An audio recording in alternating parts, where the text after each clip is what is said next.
Magandang hapon mga kapatid, ako po si Cheryl Cosim at ito ang programang Sagot Kita. Kami po ay napapakinggan nyo sa 105.9 sa Mega Manila, 106.7 sa Davao, 101.9 sa Cebu, 101.5 sa Cagayan de Oro, 99.9 sa Ormoc at 107.9 sa Tacloban. Bukod po sa radyo, kami po ay nasa television nyo na. Sa lahat po ng Signal subscribers, kami po ay nasa True TV Channel 19. At maging syempre, hindi kami mawawala sa inyong socials. Sa Facebook at YouTube, i-search lamang po ang True Network PH. Mga kapatid, ngayong araw ng Miyerkules, nagpapatuloy po ang ating special coverage sa pagpanaw ni Pope Francis. Patuloy na nagluluksa ang buong mundo sa pagpanaw ng Santo Papa. Sa Vatican, nagtipon-tipon na ang mga kardinal para sa funeral service ng Santo Papa. Nakatakda siyang ilibing sa Sabado, April 26. Pero bago po yan, magkakaroon ng public viewing para sa kanyang mga labi. At silipin po natin dahil inaasahan nga po na today, starting today, kanina pong 9 a.m. sa kanilang oras, ay nagsimula na po ang public viewing. At ngayon nga po, nakikita nyo sa inyong screens at FB live streams ang live shots mula po roon, mula sa Casa Santa Marta sa Vatican. Dinala papuntang St. Peter's Basilica ang mga labi ng namayapang Santo Papa. Kasalukuyang isinasagawa po ang Liturgy of the Word o ang Misa. At maya-maya po ay magsisimula na ang public viewing para sa mga labi ng Santo Papa. Hihingi tayo ng updates mula mismo sa Vatican. Naroon po ang ating kasama, ang ating kapatid na si Jovi Francisco, pati na rin sa mga Katolikong simbahan sa iba't ibang panig ng bansa.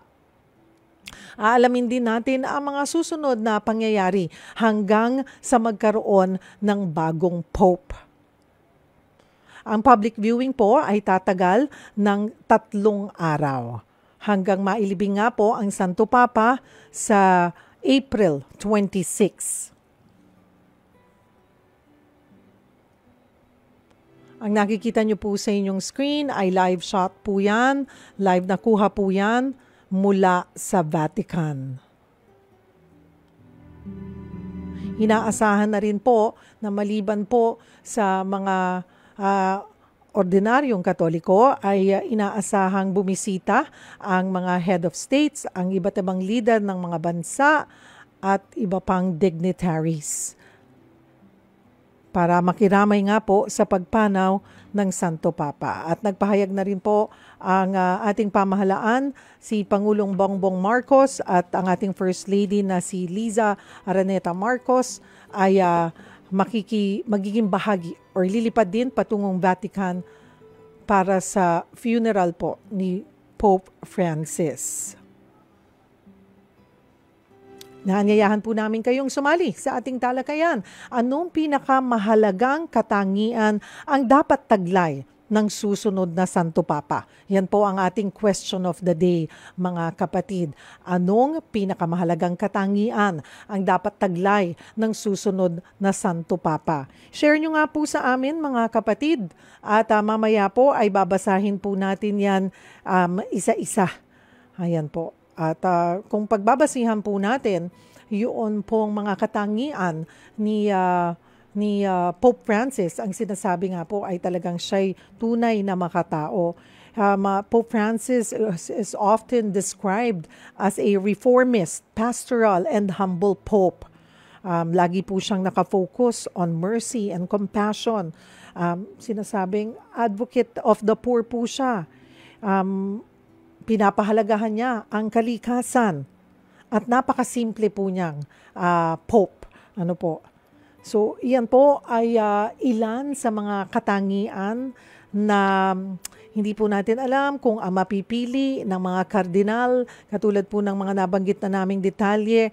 There are 230 plus cardinals, pero ang tanging boboto po, magiging bahagi ng botohan, cardinal electors, ay nasa 135 at 3 nga po doon ay Pilipino. Well, at this point, mga kapatid, ayan, makakasama na po natin. Intindihin nga natin yung proseso ng paglibing sa isang namayapang Santo Papa. Ano yung mga pagbabago? Dahil alam naman po natin na hindi sumunod sa tradisyonal si Pope Francis. May mga pagbabago siyang hiniling sa kanyang pag siya'y inilibing, kung siya'y namayapa na, may bago nun ay nagbigay na po siya ng mga habilin kung paano siya dapat o yung proseso ng ng kanyang funeral, yung kanyang wake at ang kanyang burial rites. Pag-usapan natin yan kasama si Father Derek James Vergara na nasa Rome ngayon. Siya po ay student of canon law sa Pontificia Università della Santa Croce sa Roma. Magandang umaga po dyan, Father. Hapon na po sa amin dito. Kanina magkausap tayo, kaninang tanghali. Yes, magandang hapon sa inyo dyan, Miss Cheryl, at sa lahat ng mga nanonood at nakikinig sa inyong palatuntunan. Kanina po nasa loob pa kayo ng opisina. Ngayon po, outdoor na po kayo, Father. Thank you, ha? Oo, umattend kami dito kasama ibang mga paring Pilipino sa traslasyon ng katawan ng labi ni Pope Francis mula sa Casa Santa Marta patungo hanggang maipasok sa loob ng St. Peter's Basilica. Kaya nandito kami ngayon at katatapos lang nung rite at ngayon nga ay binubuksan na sa publiko yung St. Peter's Basilica para makapagbigay galang at makapagdasal ang mga mananampalataya doon sa loob. Sasamantalahin na rin po namin na para kayong gagawin ko na pong reporter namin kasi nagkataon nandyan po kayo. Kamusta, Father? Kamusta po ang mood dyan ngayon? Generally, no, ay malungkot yung ambience dito kasi ay alam naman natin na si Pope Francis ay malaking kawalan dahil siya ay leader ng ating simbahan at the same time siya ay napamahal talaga sa mga tao, sa ating lahat, no? Kaya yung impact ng kanyang pagkawala, ng kanyang pagpanaw ay ramdam talaga natin, no? Ng lahat ng mananampalataya, lalo na yung mga nagpupunta dito. Opo. Diyan po sa paligid nyo, kayo po ba'y napapalibutan nasa gitna, nasa may St. Peter's Square po kayo mismo? Oo, nandito pa ako sa St. Peter's Square kasi ay kasalukuyan na yung mga tao ay pumapasok dito sa square dahil nga pipila para sa public viewing ng labi ni Pope Francis na magsisimula ng 11 a.m. dito o 5 p.m. dyan sa Pilipinas. Okay, so anytime inire-ready na po.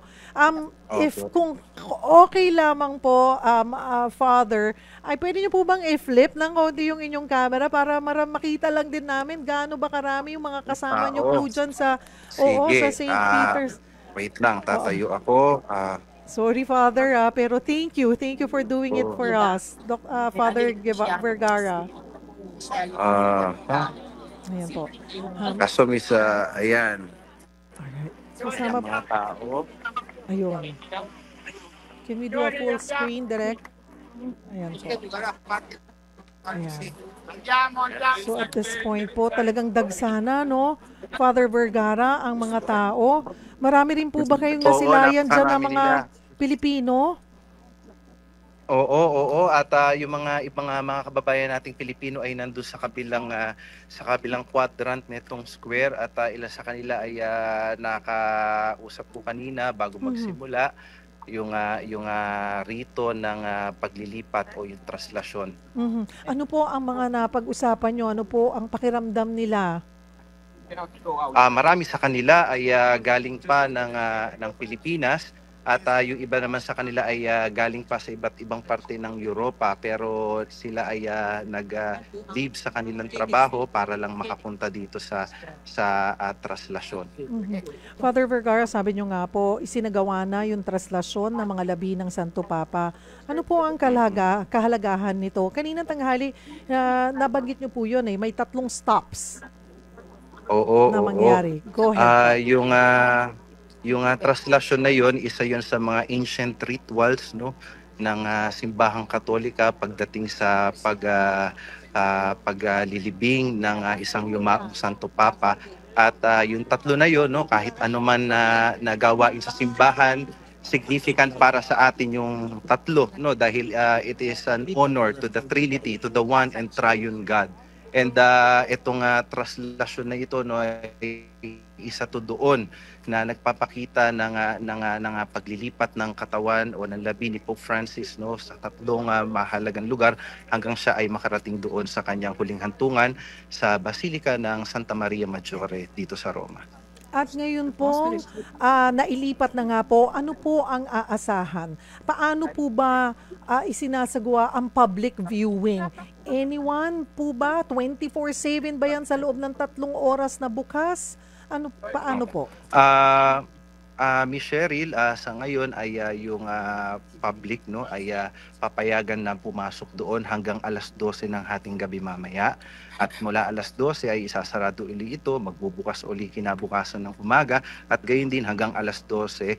At pagdating ng Biyernes ay medyo maikli lang yata yung public viewing hanggang alas 7 o hanggang alas 8 lang yata ng gabi dahil kailangan nang i-prepare yung labi ni Pope Francis, no, para sa funeral mass kinabukasan at may mga gagawin pang mga ritual at seremonya doon bago iselyo yung kanyang kabaong. Yun pong pagbubukas sa umaga, anong oras po kaya magsisimula yon? So isasara muna ng 12 to 6, 12 to 5. Would you know, Father Vergara? Hindi ako sigurado pero palagay ko ay alas 7 ng umaga dahil yun yung usual na pagbubukas ng Basilica ng mga pintuan, mga gates dito sa St. Peter's Basilica. Kaya malamang sa malamang ay alas 7 ng umaga yon hanggang alas 12 uli ng hating gabi. At ngayon po ba nagsisimula ng, paano po ba yan? Pipila yung mga tao. Ilang pila po yan? 2 po ba yan? Tapos dito ay sa kinalalagyan ko hindi ko makita kung saan nagsisimula at ilan yung linya ng pila pero usually dito yan sa may bandang kanan ko, no, doon yung start ng linya. Kaming mga nakapasok na dito sa St. Peter's Square ay diretso na kami doon sa pila dahil hindi na kami kailangan dumaan sa security checks, no, dahil kanina bago kami pumasok dito ay ginawa na sa amin iyon. Kaya diretso na lahat na nandito sa loob papunta sa St. Peter's Square.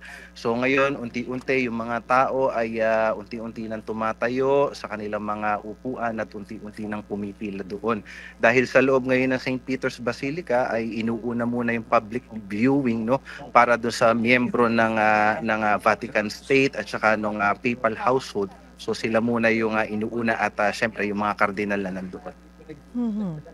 At okay, may mga binago, may mga hiling na pagbabago po si Pope Francis. Ibahagi nga po natin, Father Vergara, ano po itong mga pagbabago kumpara doon sa mga mga nakaraang pagkamatay ng mga Santo Papa? Oo, yung rito, no, yung rite pertaining to the funeral of the deceased pope ay tinatawag na Ordo Exequiarum, no.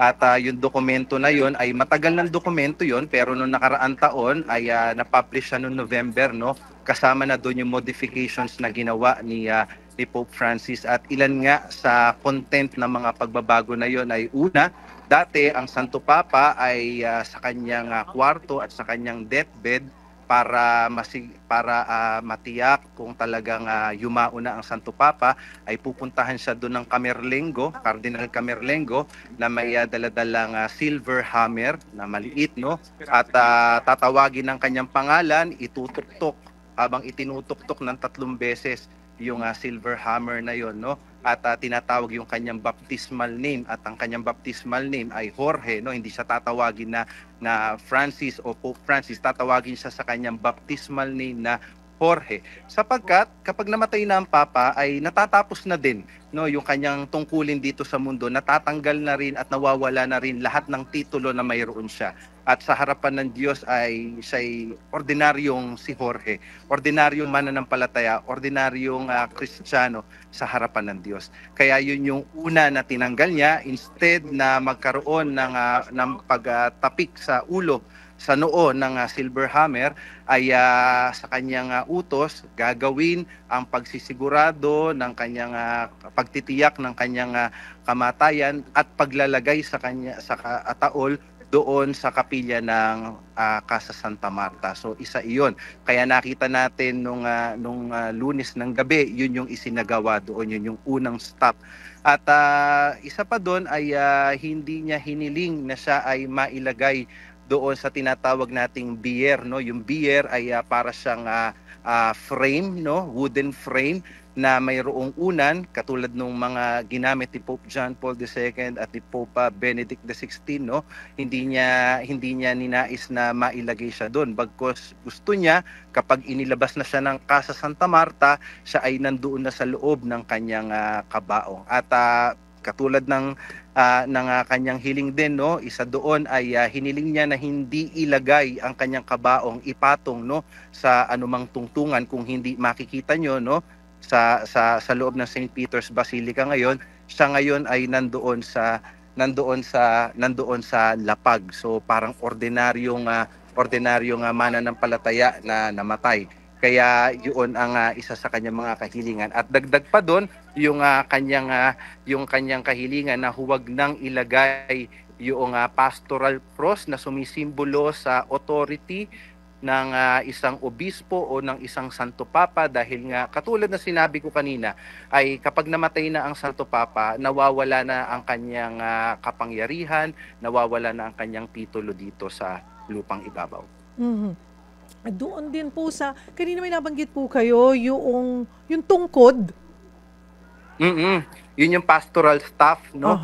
Yun ay iniaabot, no, sa obispo kapag siya ay ini-install bilang obispo ng isang diocese, o kaya kapag siya ay inoordinan bilang obispo, yun ay sumisimbolo ng kanyang pastoral authority, no, bilang kahalili ng mga apostol, no. Simula pa nung unang-una, sila yung mga kapalit ng mga apostol, kaya yun ang sinasagisag nun.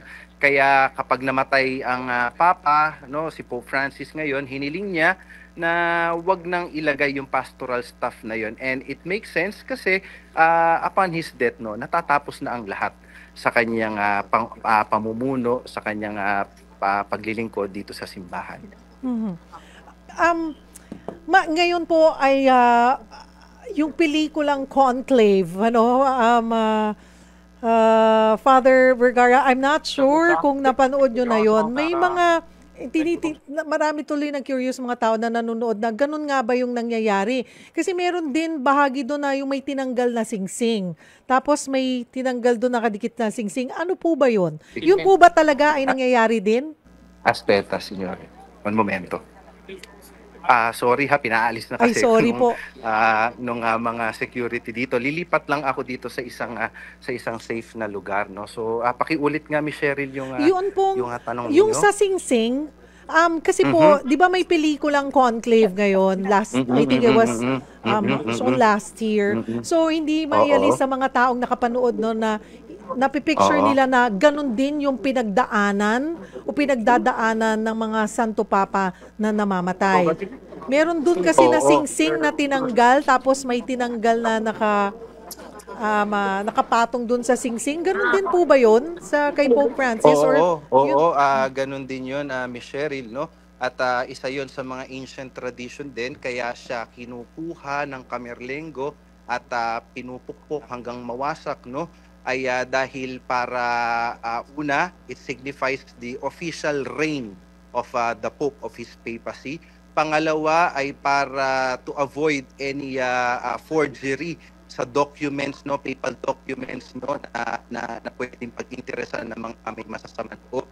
So yung kay Pope Francis ay ganun din ang ginawa, no? Naku. Para declaration ng kanyang kamatayan. No? And mapapansin po ninyo, baka lang magtaka kayo bakit sa picture meron pang si Pope Francis. No? Hindi yun yung tinatawag na fisherman's ring. Yung fisherman's ring, yun ay yung isinusuot sa kanya, sa bawat papa, at the beginning of their pontificate, the inaugural mass nila, no? At yun, they keep it, no? They do not use it ordinarily or normally, no? Kaya yung suot ni Pope Francis, yun ay ordinaryong bishop's ring. Hindi yan yung fisherman ring na binasag o binasak nung siya ay mamatay. Father Vergara, medyo naging hindi po naging maayos yung ating signal lang. Bibigyan po namin kayo ng time, wag po kayong bibitaw sa amin.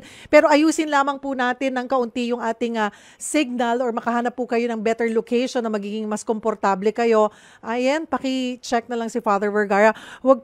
Babalikan po natin si Father Vergara, magkakasama po natin siya hanggang alas 5 ng hapon para nga ma-explain pa niya sa atin na after nito, after ng burial, ay ano ba ang mga susunod? Kailan ba isasagawa ang conclave? Ano ang nangyayari sa conclave? Pero for now, magkakasama po natin, naroon na.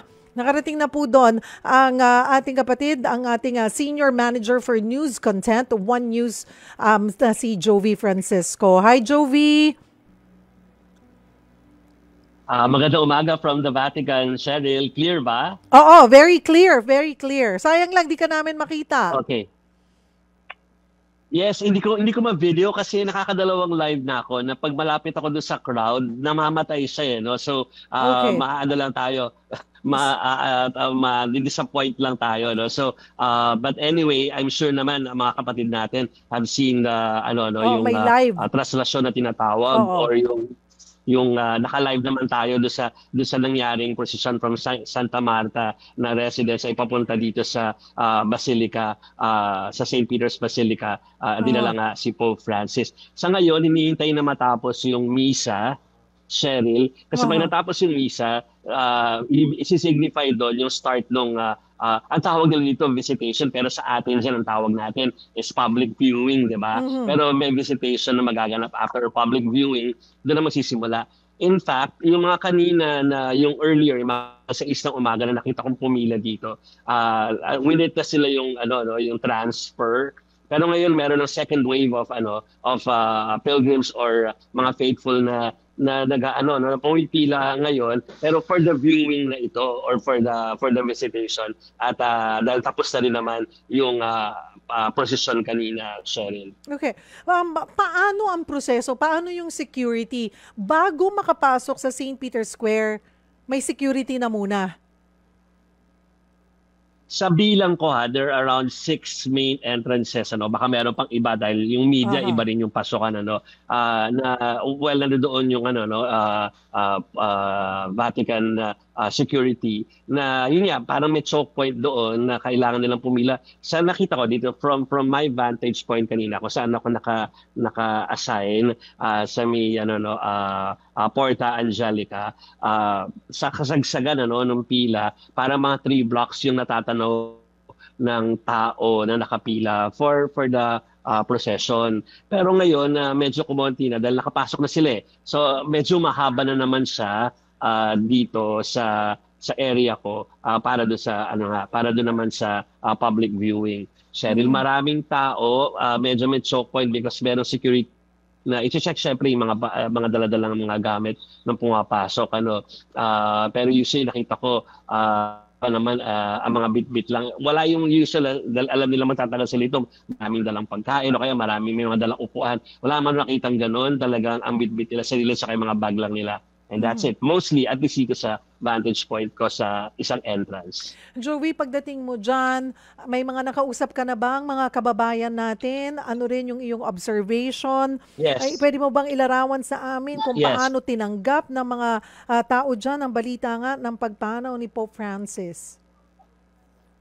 Okay. Doon sa on the way, kasi lakaran na lang dito, Cheryl, yung mga major roads near or around the St. Peter's Basilica, closed na yan. So lakaran na lang talaga. So siguro sila yung nakapark na somewhere like mga 5 blocks away. Lakaran na lang yan. Nakasabay ko ang ilang mga madre at pare, na ang ilan doon ay mga Pilipino. At ang mensahe lang naman nila ay wag na muna pag-usapan yung conclave. Yes. Can we just parang ang pag-usapan nila ay yung lamay at saka yung pagbigay pugay doon sa mga naiambag po habang nabubuhay pa si Pope Francis. So sana daw ibigay 'yon hanggang sa Sabado sa funeral at saka pag-usapan yung very intricate rules and mga ganap kapag conclave na yung pinag-uusapan. Tapos meron ako nakasabay dito sa pila, nakapila na dalawang doktora from Cheryl, from Laguna. So nandito talaga sila for the Jubilee Year celebration. Pero nagulat sila na nangyari nga ito, nandito lang sila for that so nag-extend daw sila because they want to witness nga at least makapag pay ng respect din sa Santo Papa. So sila ay manatili muna dito at alam ko by this time nakapasok na sila sa loob at na-witness nila yung proseso yun ang mga nakausap natin. Meron ako yung mga taga-Roma naman mismo na Filipino, pumili na rin. Sila naman strategic yun. Alam daw nila na ibibigay na 3 days of public viewing. Sobrang dami daw na pupunta mga tao. So okay na sa kanila na gawin yan sa first day para hindi na sila makisiksik or makihaba ng pila doon sa mga susunod na mga araw, Cheryl, leading up to the funeral on Saturday. At ngayon ay oras dyan ay 10:32 ng umaga. At anong oras Yes. magsisimula na yung visitation or yung public viewing? Before tayo nag-usap, Cheryl, ay ongoing yung mass, So, di ko lang ma-monitor now kung matatapos na siya. Pero yung end kasi nung magsisignify na start ng public viewing. At ang alam ko sa usapan namin ni Ed Lingaw kanina ay 12 midnight dito ay pwedeng gawin yon, tapos sarado muna, tapos umaga ulit.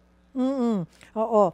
Tapos paano ba, meron na ba tayong detalye kung paano ang magiging proseso o sistema sa public viewing? Like the cellphones, bawal ilabas or mabilisan lang ba yan? Talagang dadaan lang? Pero bali doon sa nakita natin na plan doon sa accreditation from a certain hindi siya yung parang sa atin parang malapit pag public viewing, di ba? Oo.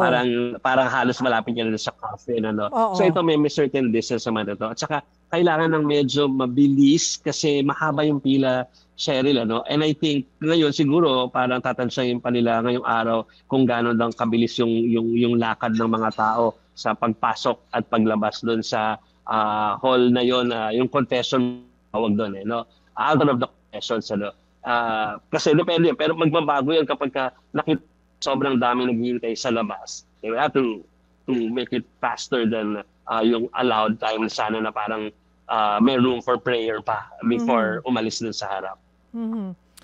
Sa nakuha nating update, Jovi, ay katatapos lamang daw ng misa. So ito, maghahanda na at bubuksan na ito for public viewing. At sabi mo nga, ay so far ay siguro hanggang alas 12 ng hating gabi, 12 midnight, ay sasara ito at muling bubuksan kinabukasan ng umaga, maybe around 7 o'clock. At mangyayari ito today, Wednesday, and Thursday. At sinasabi, Friday, it might be shorter kasi ihahanda na ang mga labi ni Pope Francis. For the press. Para sa Sabado rin. At ito ba, Jovi? Kasi yung Sabado... Oo. Yung sa public viewing, kasabayan na yung Sabado, siyempre, alam mo na... Go ahead. May dignitaries yun so kailangan talaga secure na yung place ng Friday pa lang. So baka hindi talaga hanggang 12 o'clock yung Friday. Pero yung pagbisita ng mga dignitaries, head of states, ay kasabayan na rin sa public viewing. Kasabayan na rin yun. But I think they will be attending yung actual funeral na rites mismo before yung tinatawag na interment na magaganap sa isang lugar sa Medjugorje, isang simbahan malapit dito sa Vatican City. Okay. So we'll let you go for now dahil I'm sure lahat kami dito ay ikaw ang gustong makausap at mahinga ng update. But thank you for making time at babalikan ka namin mamaya sa Frontline Pilipinas. Maraming See you sa salamat. frontline. Alright. See you sa frontline. Okay. Maraming salamat, Thank you. Joey Francisco, Senior Manager for News Content ng One News. Mga kapatid, pause lang po tayo ng kaunti. Babalikan po natin si Father Vergara maya-maya. Pag-usapan natin after nitong public viewing, ano ang mga aasahan hanggang sa conclave. Huwag po kayong bibitaw. Magbabalik ang programang Sagot Kita.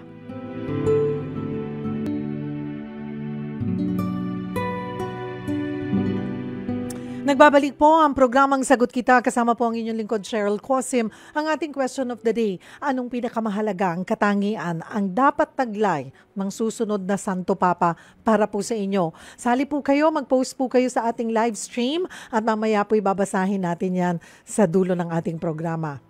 Mga kapatid, naghahanda na po ang Vatican para sa public viewing ng mga labi ni Pope Francis. Yan pong inyong nasa screen, pakita na natin direct, ay live na kuha mula sa St. Peter's Square. Nanggaling po sa Casa Santa Marta ang mga labi ng Santo Papa at dinala ito sa St. Peter's Basilica para sa isang misa kanina.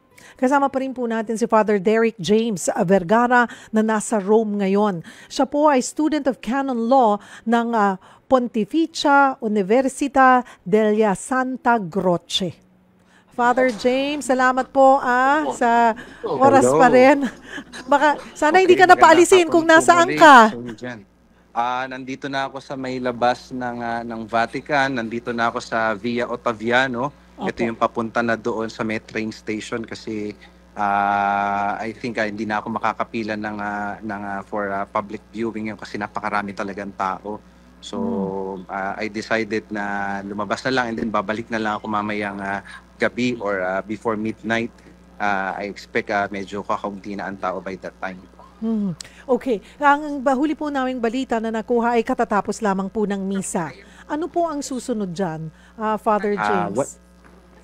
Wala pong misa na naganap ngayon in Ay. public, no? Yung nakita po natin ngayon ay yun po ay right of transfer of the body of Pope Francis, no? Yung traslasyon, no? Parte po yun mula prosesyon hanggang matapos po doon sa altar of confession ni ng St. Peter's Basilica. Lahat po yun ay isang rite lamang, no, ng traslasyon po. Oh, alright. Okay. During the public viewing, meron po ba yung kasabay na misa? Or basta talagang very solemn lang na papapasukin ang mga taong gusto pong masilayan sa huling sandali si Pope Francis? As of now, ay wala pa kaming information kung paano ang magiging arrangement doon sa daily mass, no, para sa Yumaong Santo Papa. But of course, mayroon yan that we do not know if it will happen before they open the basilica every day or after they have closed the basilica. Some priests will celebrate mass, but of course, and surely there will be a mass to be celebrated for the repose of the soul of Pope Francis. Kasabay po nitong 3 araw na public viewing, parang ang lalabas lang kung titingnan natin, parang 2.5 days. Ano, para kasi po.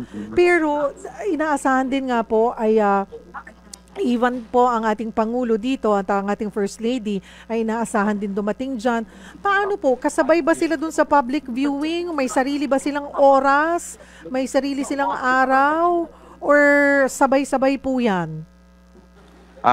Alam ko ay yung public viewing at saka yung viewing ng mga dignitaries na pupunta dito ay sabay.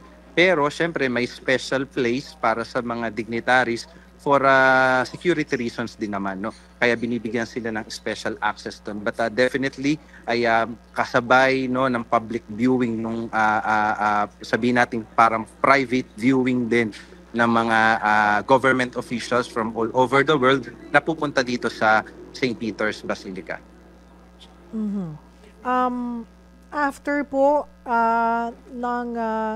sa Sabado, ano po ang inaasahan na mangyayari pag po sa simula ng paglilibing na kay Pope Francis, Father? Oo. At bago ilabas yung yung kabaong, yung coffin ni Pope Francis ay mayroon uling gagawing ritual, private na yon, no? Sa loob kung saan maglalagay doon bago selyuhan yung coffin ni Pope Francis, no, ay maglalagay ng ilang mga mementos doon, no. Isa doon ay yung tube na may parchment, no, kung saan nakalagay doon yung biography ni Pope Francis, no, hanggang sa matapos ang kanyang pontificate. And then maglalagay doon ng mga coins, no, na minted during his pontificate, no. One coin for each year of his pontificate. So kung nakalabing 2 taon siya, ay 12 coins yung ilalagay doon sa ano na yon, sa loob ng kabaong na yan. At yun, pagkatapos noon ay seselyuhan na yung kabaong ng Santo Papa. Mhm. At matapos po ang paglilibing kay Pope Francis sa Sabado, ay ilang araw po ilalaan. Ito na, yung pagluluksa bago ang conclave. Oo, balikan ko lang uli yung tanong nyo, Miss Cheryl, no, after pala nung private rite na yon, no, yung last rite na yon, ay ilalabas, magdadaos na misa, at pagkatapos nun ay ipe-prepare na yon para i-transfer sa paglilibing sa Basilica ng Santa Maria Maggiore. Pero kung paano yon, wala pang nilalabas na official announcement ang Vatican tungkol doon. So iintayin pa natin kung ano yung kanilang announcement regarding sa procedure na mangyayari. And doon naman sa tanong mo, no, ay pagkatapos nitong misa na ito, kinabukasan yung linggo ay doon na sinisimulang opisyal, no, yung Novem Diales. Para sa ating mga Pilipino, yun yung Pasyam, no. Dito sinisimulan yung Pasyam na yon after mailibing yung Santo Papa. And from Sunday, bibilang sila ng 9 days, no, in a celebration of the life and for the repose of the soul na rin ni Pope Francis. So Sunday ang simula ng 9 days. Sunday. Ng 9 days. Novem Diales. So hanggang May 5 po. Hanggang May 5 Yep. po yung 9th day. After po ng 9th day, Yung after ng 9th day, it coincides, no, the following day, I think the 15th day, no, since the death of Pope Francis. And katulad ng binanggit ko kanina, according do sa Apostolic Constitution, no, na Universi Dominici Gregis, no, yun yung constitution o yung batas governing doon sa funeral and the conclave, no, ay nakalagay doon na 15 days after the death of the Pope, no, minimum of 15 days, they have to proceed and start the process of conclave. ayan. So May 5 po, dito magsisimula. Ideally, May 5. Kung 16. May 6. May 6 Sorry. po. Okay. May 6 po magsisimula. At Kung tama ang aking bilang. yun May 6 po yung magsisimula. okay, because he died on the 21st. Ang unang bilang po ba on the 21st or 22 na? 21st ang unang bilang. 1, 2, 3, 4, 5, 6, 7. Ang pagka-15th day po ay May 5. Okay, May 5. So May 5 pala Opo. ang kanyang start, no, ng conclave. But it depends pa rin doon sa decision ng College of Cardinals, ng Cardinal Electors, no, kung mapapaaga yon or mapapadelay yon. If madelay yon ay maximum ng 20 days, kompleto or hindi kompleto. 20 days, ika-20th day, they have to start the conclave. Which is May 10. Ano po ang nangyayari sa loob pag ganyan po, yung proseso, yung pag magkakasama na po, parang lockdown na ang mga kardinal na boboto? Oo, ang sinisimulan nila ito, no, sa pamamagitan ng isang misa, no, mass for the election of a pontiff, no, yung misa pro eligendo pontifice na tinatawag, at yun ay they invoke, no, first the Holy Spirit to guide them, no, and to sustain them and to help them, no, in this sacred duty that they are performing to the church, no. So yun yung mangyayari. And then after that, no, I think mayroong retreat sila, no, and during that retreat, I'm not sure, pero baka itackle nila doon yung mga important matters sa simbahan.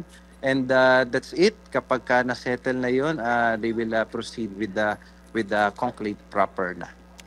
Father Vergara, may mga tinatawag na College of Cardinals, Cardinal Electors at Papabilis.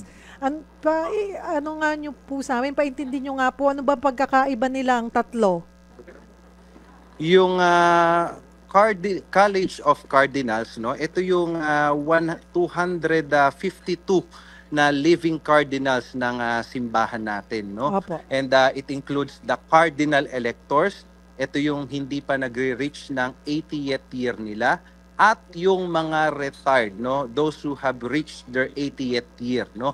So pag pinagsama mo tong sabihin nating active and retired cardinals, sila yung College of Cardinals. Yung cardinal electors, no, ito yung mga cardinal na hindi pa nagre-reach ng 80th year nila, therefore they are eligible to vote and eligible din sila to the pontificate. Yung Papabilis.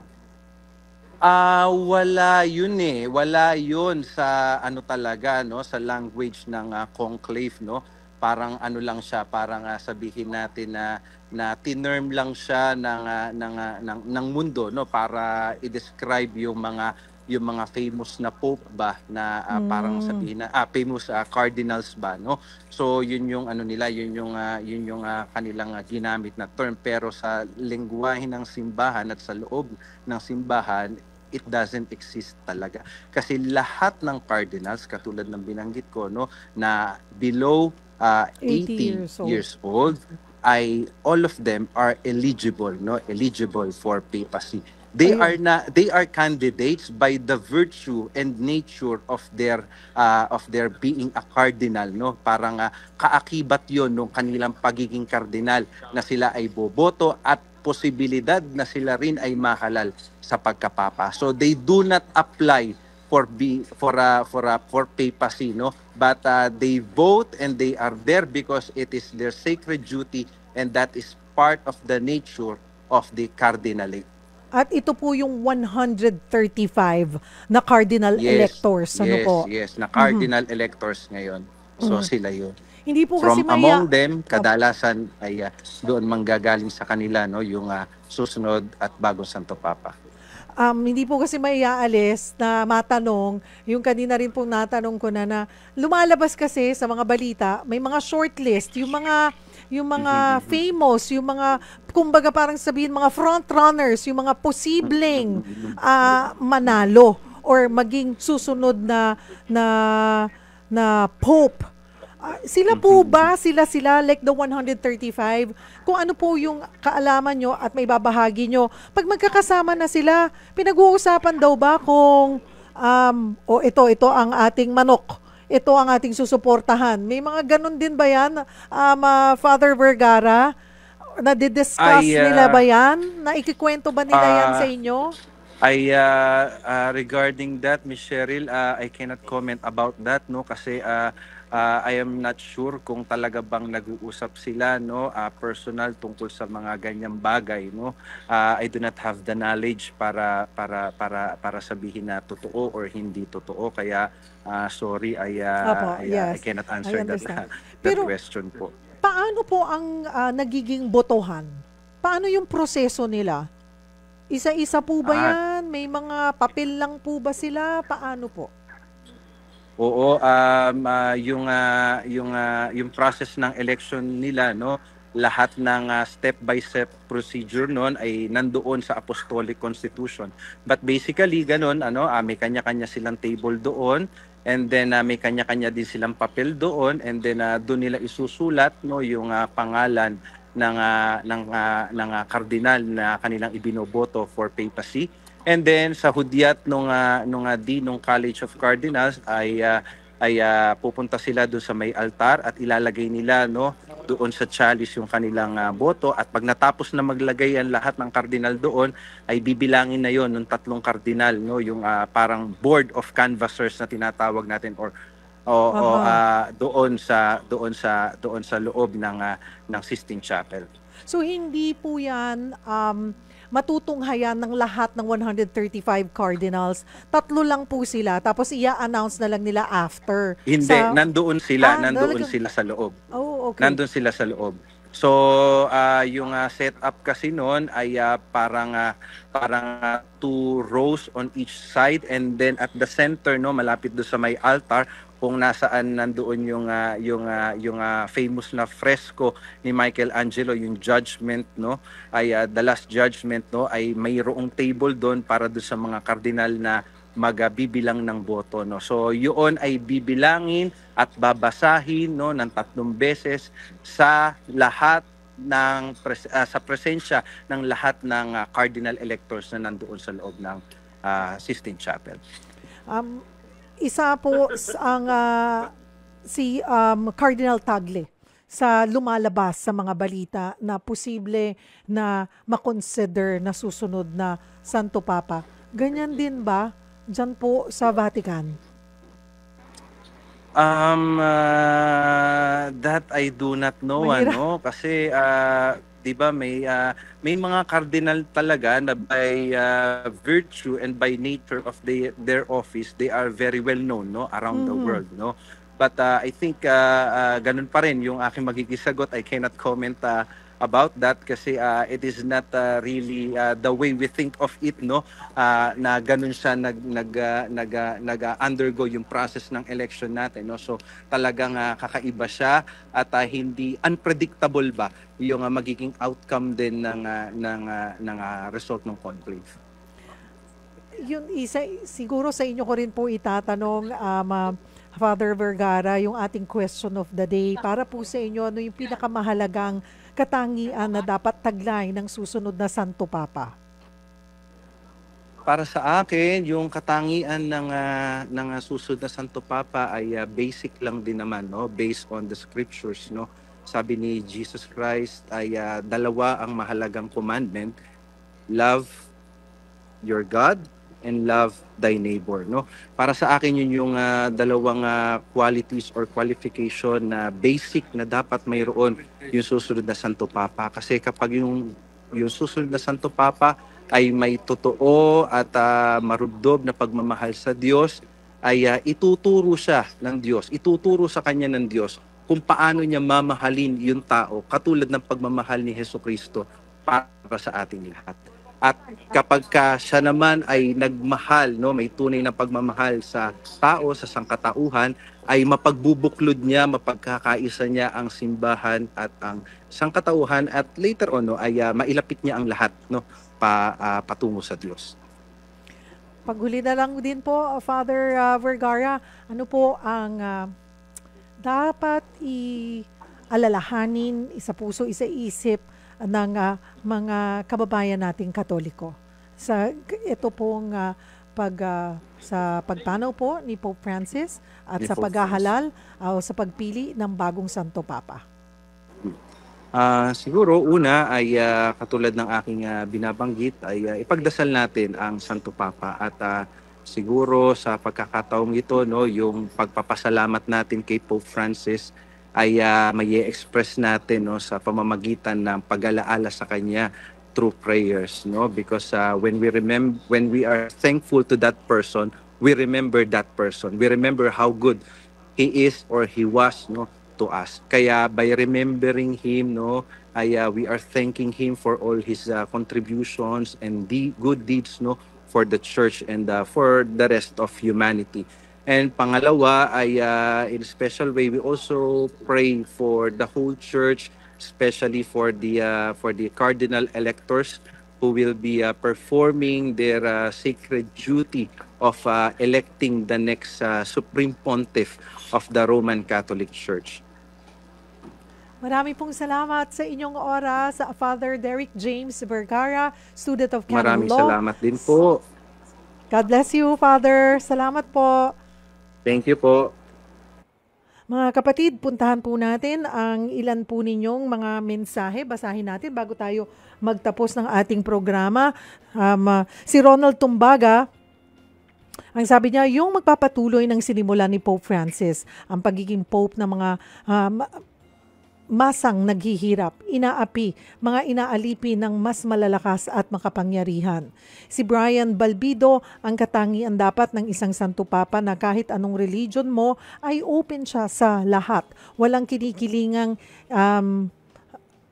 kinikilingan. Si Carrie Dre, ang pinakamahalagang katangian na dapat taglayin ng susunod na Santo Papa ay malalim na pananampalataya at malasakit sa buong sangkatauhan. Sa gitna ng mga isyong kinakaharap ng mundo, kailangan natin ng lider na may pusong mapagkumbaba, marunong makinig at kayang yakapin ang lahat ng may pag-ibig at pag-unawa. Si Rowena Lorenzo, sana po pantay sa pagtrato sa mga tao, walang mayaman, walang mahirap. Si Mark Mendez, sana po progresibo pa rin ang susunod na Santo Papa, yung bubuksan ng Katolikong simbahan sa mas maraming tao regardless of religion, sexuality, and status sa buhay. Ako marami pong salamat mga kapatid dito po sa inyong mga mensahe sa atin at nagsimula na nga po ngayong araw, magsisimula ang public viewing. Malungkot po nating tinanggap ang balita ng pagpanaw ni Pope Francis. Isa siyang leader ng simbahan na naging simbolo ng kababaang loob, malasakit at pag-ibig para sa lahat, lalo na sa mga mahihirap at inaapi. Marami ang kanyang naantig at napalapit muli sa Diyos dahil nga sa kanyang mga salita at halimbawa. Habang tayo nagluluksa, ipagdasal din po sana natin ang College of Cardinals na ngayon ay magtitipon para pumili ng bagong Santo Papa o yung mga electors po natin. At naway gabayan sila ng Espiritu Santo sa pagpili ng susunod na mamumuno sa ating simbahan. Isang leader na magpapatuloy sa mga adhikain ni Pope Francis para sa pagkakaisa, kapayapaan at pagmamahalan. Maraming salamat, Pope Francis, sa inyong pagmamahal at panalangin para sa mundo. Paalam at naway makapiling mo na ang Panginoon sa kanyang kaharian.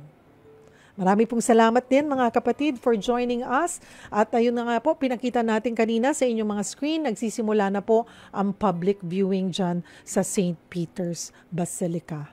Abangan na lamang po ang detalye, ang iba pang detalye sa Frontline Pilipinas. Tumutok po kayo alas 6 ng gabi, of course, sa TV5. Dito po sa Radyo 5 at maging sa 1PH. Ako po ang inyong kapatid Cheryl Cosim. Sagot kita.